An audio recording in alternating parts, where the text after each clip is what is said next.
July 20 దేవుని వాక్య ధ్యానం. దేవునికి సమస్తమును సాధ్యమే. మార్కు సువార్త 10వ అధ్యాయం 27వ వచనం. మన ప్రభువైన యేసుక్రీస్తు నామములో మీ అందరికీ ఉదయం శుభములు తెలియజేస్తున్నాను. ప్రియులారా, దేవుని మహాకృపలో మరొక నూతన దినము చూచే ధన్యత ఆ యేసయ్య మనకు అనుగ్రహించారు. అందును బట్టి దేవునికి నేను కృతజ్ఞతాస్తుతులు చెల్లిస్తూ ఉన్నాను.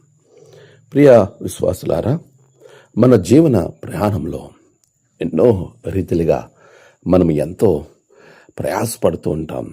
ఏదేదో సాధించాలని ప్రయత్నిస్తూ ఉంటాం. కొన్ని సందర్భాల్లో అవి మన కంటికి చాలా అసాధ్యంగా కనబడతాయి.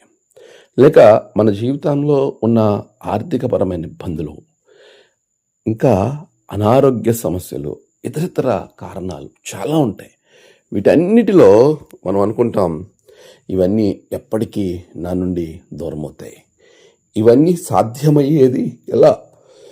నా జీవితము సుందరంగాను లేదా సుఖముగాను ఎలా ఉంటుంది, ఎప్పుడు అవుతుంది అని చాలా భయాందోళన మధ్య చాలామంది తమ ప్రయాణాన్ని, జీవితాన్ని గడుపుతూ ఉంటారు.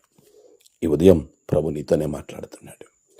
నీకు ఏ సమస్య అయినా నీ కళ్ళ ముందు అసాధ్యంగా కనబడుతుందేమో, కానీ ప్రభు అంటున్నాడు, దేవునికి సమస్తము సాధ్యమే. నిజమే, ఆయనకు సమస్తమును సాధ్యమే. నీళ్ళ మీద నడవగలడు, నీళ్ళను ద్రాక్షారసంగా మార్చగలడు, చనిపోయిన వారిని తిరిగి లేపగలరు, వారిని జీవంతో ఉంచగలడు. ఈ రోజున మీరు గమనించండి, ఆయన చేసిన కార్యాలు, అద్భుతాలు మహాశ్చర్యంగా మన కంటికి కనబడుతుండగా, ఎర్ర సముద్రాన్ని పాయలు చేసి నడిపించిన దేవుడు యెహోవా ఈరే అని, నేను మీకు దేవుడను, నేను మీతో ఉన్నాను, మీ సమస్తాన్ని నేను తీర్చగలను, మీ సమస్త బాధల నుండి మిమ్మల్ని తప్పించడానికి నేను వచ్చాను అని తన్ను తాను ప్రకటించుకున్న మహాదేవుడు మనతో ఉన్నాడు. దేనికి భయపడకండి, దేనికి దిగులు చెందకండి.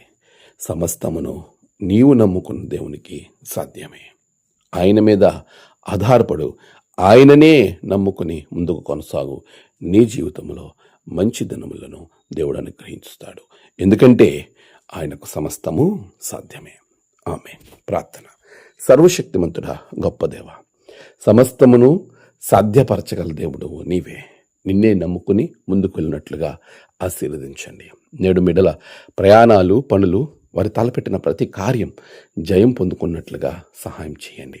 నేడు జన్మదినము, వహదినము, ఆయా విశేష దినములు జరుపుకున్న బిడ్డలను బహుగా దీవించండి. తమ ప్రియులను కోల్పోయి ఆదరణ కొరకు ఎదురు చూస్తున్న బిడ్డలకు నెమ్మదిని దయచేయండి. ఈ దినము ప్రభా, నీ రక్షణతో బిడ్డలను బంధించి బలపరిచి ముందుకు నడిపించమని క్రీస్తు పేరట అడిగి వేడుకొంచున్నాము తండ్రి. ఆమేన్. తండ్రి, కుమార, పరిశుద్ధాత్మ త్రియేక దేవుని ఆశీర్వాదం మీ అందరికీ కలుగునుగాక. ఆమేన్.